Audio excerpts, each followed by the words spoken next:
بسم اللہ الرحمن الرحیم۔ ناظرین بہت شکریہ آپ نے وقت نکالا یہ ویڈیو دیکھنے کے لیے۔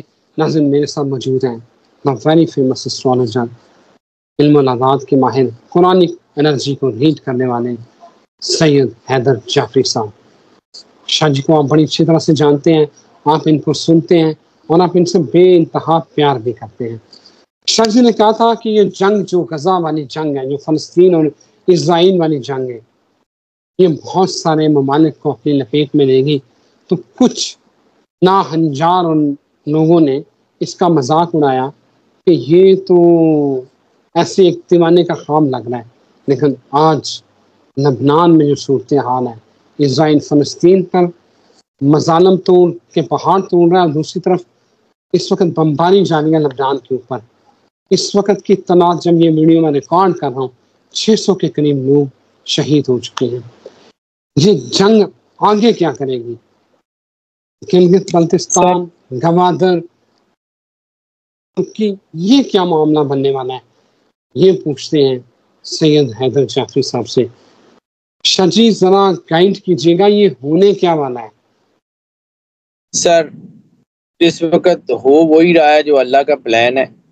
آرمگیڈون سے پہلے 7 سال کی بڑی جنگ کا ذکر خود سرور انبیاء صلی اللہ علیہ وآلہ وسلم نے کیا ہوا ہے، اور آپ کا جو فرمان ہے، آپ نے فرمایا تھا کہ جو شعلے شام سے اٹھیں گے وہ دنیا میں پھیل جائیں گے۔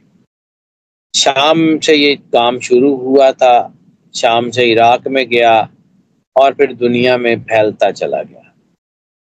یہ جو چیزیں جس طرف جا رہی ہیں یہ کسی اچھی طرف کا اشارہ نہیں کریں۔ Ultimately it's going toward the world war۔ ابھی آپ نے صرف پیجرز کے دھماکے سنے ہیں، ابھی آپ کو الیکٹرک کاروں کے دھماکے نظر آئیں گے۔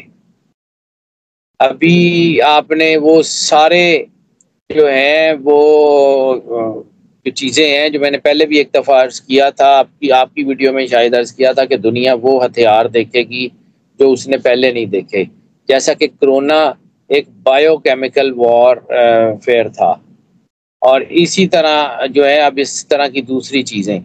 اگر آپ صرف اس ٹاپک کو یہاں روک کے تو سرور انبیاء صلی اللہ علیہ وآلہ وسلم کی احادیث کی روشنی میں دجال کا کریکٹر صرف دیکھیں تو وہ ایک ہاتھ سے جو ہے وہ آگ برسائے گا اور دوسرے ہاتھ سے رزق بانٹے گا۔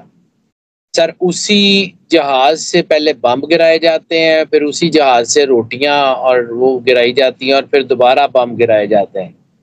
سر سرور انبیاء صلی اللہ علیہ وآلہ وسلم کی احادیث جو ہے نا وہ کائنات کا سب سے محکم اصول ہے۔ نہ سرور انبیاء صلی اللہ علیہ وآلہ وسلم کی کہی ہوئی بات آگے پیچھے ہوتی ہے، نہ ہو سکتی ہے، ٹھیک ہے۔ اس وقت جو حالات جس طرف جا رہے ہیں، نہ چاہتے ہوئے بھی قوموں کو جنگوں میں آنا پڑ جائے گا، اور ویسے تو مجھے لگ رہا ہے کہ جو ہے وہ حالات جس طرف جا رہے ہیں، ہو سکتا ہے امریکن اسٹیبلشمنٹ میں اپسیٹ ہو جائے، لیکن ابھی چانسز بھی ہیں کہ کیملا ہیرس آ جائے، اور کیملا ہیرس کے بعد جو ہے وہ جیوش لابی اتنی اسٹرانگ ہو جائے کہ یہ جنگوں کو کنٹرول کر لے۔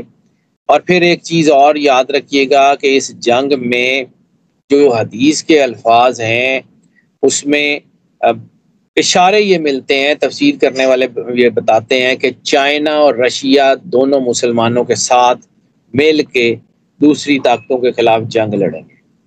تو یہ جو میں نے عرض کیا تھا کہ گلگت بلتستان میں آگ لگی تو چائنا یہاں آئے بغیر نہیں رہ سکے گا، اور یہ جو میں نے عرض کیا تھا کہ گوادر جو ہیں وہ اس میں مسائل ہو سکتے ہیں، عمان سے اٹھنے والے شعلے گوادر تک پہنچتے ہوئے ٹائم نہیں لیں گے، چیزیں اسی طرف جا رہی ہیں۔ ہماری اپنی اسٹیبلٹی جو ہے وہ اس وقت اتنی کمزور ہو چکی ہے کہ بہت ساری چیزوں کو ہمیں ٹائملی دیکھنا پڑے گا۔ اگر ہم نے ان کو ٹائملی نہیں دیکھا تو پھر شاید وقت ہاتھ سے نکل جائے گا۔ اللہ موقع ضرور دیتا ہے کہ اپنے آپ کو بدل لیں، لیکن اگر آپ اپنے آپ کو نہ بدلیں تو پھر جو تقدیر کا لکھا ہے وہ تو پھر ہو کے رہتا ہے۔ جنگ تو سر ہونی ہے، خروج دجال بھی ہونا ہے، مولا امام مہدی علیہ السلام نے بھی آنا ہے، عیسیٰ علیہ السلام نے بھی آنا ہے، ایک جوائنٹ وینچر تو بننا ہے عیسیٰ علیہ السلام کے ماننے والوں کا اور سرور انبیاء صلی اللہ علیہ وآلہ وسلم کے ماننے والوں کا۔ تو اس جوائنٹ وینچر میں جو ہے وہ اس کو لیڈ کرنا ہے مولا امام مہدی علیہ السلام نے۔ تو ایک وہ تو اس طرف تو جانا ہی جانا ہے۔ پھر اٹک کے پل کا ذکر، اتک کا یعنی ٹے عربی گرامر میں نہیں ہوتی تو تے ہوتی ہے، تو اتک کا جملہ یا اتک کا لفظ تو سرور انبیاء صلی اللہ علیہ وآلہ وسلم کی حدیث میں بھی ہے۔ تو اگر اتنے جو ہے وہ 1400 سال پہلے سرور انبیاء صلی اللہ علیہ وآلہ وسلم کی جو نکلا تھا اتک، تو پھر اٹک میں کچھ نہ کچھ تو ہوگا۔ اور یہ بار بار میں آپ کو عرض کر رہا ہوں کہ یہ جو ملک ہے جہاں پہ ہم اور آپ رہتے ہیں، یہ عام سی سرزمین نہیں ہے، یہ وہی سرزمین ہے جس سے سرور انبیاء صلی اللہ علیہ وآلہ وسلم کو ٹھنڈی ہوا آتی تھی۔ خانہ کعبے کے جو ہے وہ دروازے کے سامنے کھڑے ہوئے رسالت مآب مسکرائے، سرور انبیاء صلی اللہ علیہ وآلہ وسلم سے صحابہ کرام نے مسکرانے کا سبب پوچھا تو آپ نے کہا کہ میرے پیچھے اسلام کا قلعہ تعمیر ہوگا، وہاں سے مجھے ٹھنڈی ہوا آ رہی ہے۔ وہ ٹھنڈی ہوا اسی علاقے سے آ رہی ہے۔ علامہ محمد اقبال صاحب نے کہا تھا کہ اس کا مصرع میرے تھوڑا سا ذہن سے نکل رہا ہے کہ وہ آئی تھی جو ہے وہ ٹھنڈی ہوا جس سے وہی میرا وطن ہے، وہی میرا وطن ہے، وہ پوری ایک نظم کا ایک مصرع ہے۔ تو وہ ہمارا علاقہ ہے سر۔ اور بات صرف اتنی ہے، میں نے 1000 بار شاید عرض کی اور ہر کسی کو عرض کرتا ہوں کہ جتنا کہ میں نے پاکستان کا ذائچہ دیکھا ہے اس میں مجھے ایک چیز ہی صرف نظر آتی ہے کہ پاکستان کو محسن کشی کی سزا ملی ہے۔ قائد اعظم محمد علی جناح کے قتل کے بعد 66 سال جو ہے وہ ڈاؤن فال لکھ دیا گیا تھا، یعنی ایک خاص لیول سے اوپر پاکستان نہیں اٹھ سکا۔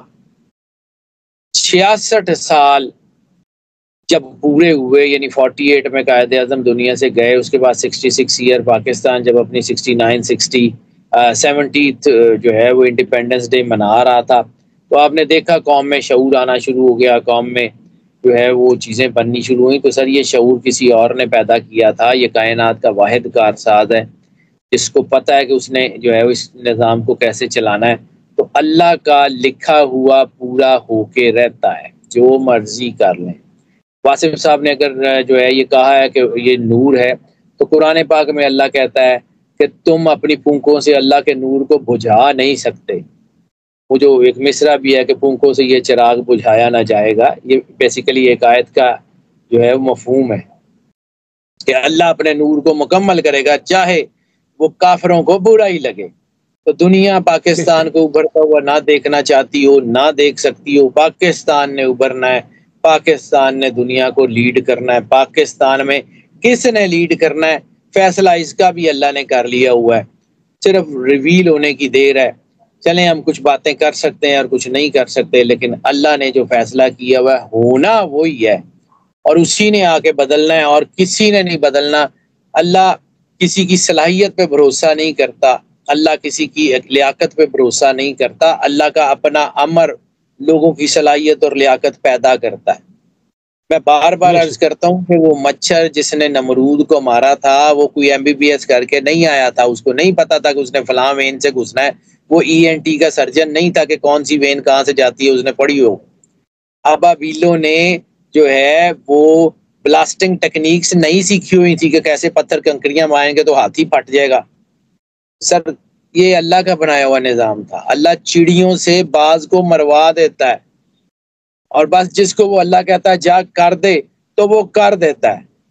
یہ نہیں ہوتا کہ اس کے اندر طاقت کی، وہ اچھا تھا، وہ نیک تھا، وہ پاک تھا، وہ کچھ بھی تھا، اللہ نے کہا کر دے، اس نے کر دیا۔ اللہ نے کہنا ہے اور وہ ہو جانا ہے۔ اذا اراد شیئا ان یقول لہ کن فیکون، وہ ہو جاتا ہے۔ ہم اور آپ کون سر اللہ کے بنائے ہوئے سسٹم کے آگے۔ اور زندگی میں نے ایک چیز سیکھی ہے، جس کو اللہ عزت دینے کا ارادہ کر لے اس کی عزت کوئی چھین نہیں سکتا. جس کو اللہ رسوا کرنے کا ارادہ کر دے اس کو عزت کوئی دے نہیں سکتا. یہی قدرت کا سین ہے, یہی زمین اور آسمان کا نظام ہے. اسی طرح ہی چلتا ہے سر, اس کے علاوہ اور کچھ نہیں چلتا. یہ ہوتا ہی اسی طرح ہے. بالکل صحیح. شاہ آخری سوال, یہ جو چاند گرہن اور سورج گرہن لگے ہیں چند دن پہلے, ان کے ملکی پاکستان اور انٹرنیشنلی کیا اثرات مرتب ہوں گے؟ کیا لوگوں کو کرنا چاہیے؟ کیا چینج کیا آئے گا؟ میں وہی عرض کرتا ہوں, سورج گرہن تو بھی لگنے جا رہا ہے, چاند گرہن جو ہے یہ ہو چکا ہے. تو چاند گرہن کے اثرات جیسے میں نے عرض کیا تھا کہ بہت پازیٹیو ہیں, اور یہ پازیٹیو کیوں ہے کہ یہ اللہ کے قریب کر رہے ہیں. میں نے ابھی جس طرح عرض کیا کہ لوگ اللہ سے دور ہیں تو وہ مشکلات کا شکار ہیں. جس طرح حضرت یونس علیہ السلام کی قوم نے اجتماعی توبہ کی تھی اور اللہ کا عذاب ٹال دیا تھا, شاید یہاں بھی ایسی کچھ سچویشن ہوگی. میں بار بار آپ کو عرض کرتا ہوں کہ 2027 ختم ہونے سے پہلے پہلے مسلمان پوری دنیا میں ایک متحد اور بڑی مضبوط اکائی کے طور پہ کھڑے ہوں گے. دس از دا فیکٹ, یہ ہوگا. اب یہ جو چاند اور سورج گرہن ہیں ان کے امپیکٹ جو ہے نا وہ جتنے مرضی اچھے ہوں, لیکن اصل وہ فیصلہ کار فرما ہے جس کے لیے دیکھیں میں آپ کو ایک عرض کروں. جس طرح ہم نے بلڈ مونز کا سنا کہ 4 بلڈ مونز اور اس کے بعد جو ہے وہ نیگیٹو طاقتیں بڑی مضبوط ہو گئی, پوری دنیا کو انہوں نے کیپچر کر لیا, پوری دنیا میں جو ہے وہ انہوں نے تباہی پھیر دی. تو سر ان طاقتوں کو بناتے بناتے صدیاں گزر جاتی ہیں. ان کو اپنا کام کرنے کے لیے سپورٹنگ جو ہے نا وہ انرجیز کی ضرورت ہوتی ہے. اللہ کو کسی چیز کی ضرورت نہیں ہوتی, وہ کائنات کا واحد کارساز ہے. یعنی وہ کام جو نیگیٹو طاقتیں صدیاں لگا کے کرتی ہیں, اللہ کا ایک اشارہ اس کو تہس نہس کر دیتا ہے. روشنی کی ہلکی سی کرن 1000 سال کے اندھیرے کو تہس نہس کر دیتی ہے. سر اگر جو ہے وہ منفی طاقتیں اتنی مضبوط ہیں, دنیا کی اکانومیز کے اوپر قادر ہیں, دنیا کی ایک ایک چیز کے اوپر قابض ہو گئی ہیں, تو کیا روحانی طاقتوں نے چوڑیاں پہنی ہوئی ہیں؟ صرف ایک اشارے کے منتظر ہیں. ان کو صدیاں نہیں چاہیے, ان کو 1 سیکنڈ کے 1000ویں حصے میں اشارہ ہوگا, سارا نظام بدل جائے گا. رولا ہی کوئی نہیں ہے. اندھیرا 100 طریقوں سے کیا جا سکتا ہے, روشنی صرف اور صرف اللہ کے ساتھ جڑنے سے ہوگی.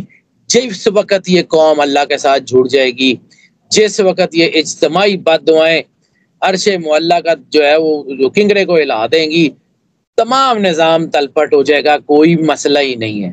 لیکن قدرت کا کی مرضی اس نے کب کرنا ہے, مجھے میرے علم کے مطابق, میں گراؤنڈ ریئلٹیز کی بات نہیں کرتا ہوں, میرا جو کاغذ ہے وہ جو مجھے بتاتا ہے میں تو اس کی بات کرتا ہوں. میرا کاغذ یہ بتاتا ہے کہ پاکستان میری اور آپ کی آنے والی نسلوں کے لیے بہت اچھا ملک ہے. بہت شکریہ سر, اللہ آپ کو سلامت رکھے, لمبی زندگی دے. اسی طرح آپ جو ہے وہ علم جو ہے یہ جو لرننگ ہے لوگوں کی ہوتی رہے. بہت شکریہ شاہ جی. ناظرین اجازت دیں, پھر حاضر ہوں گے. اللہ حافظ.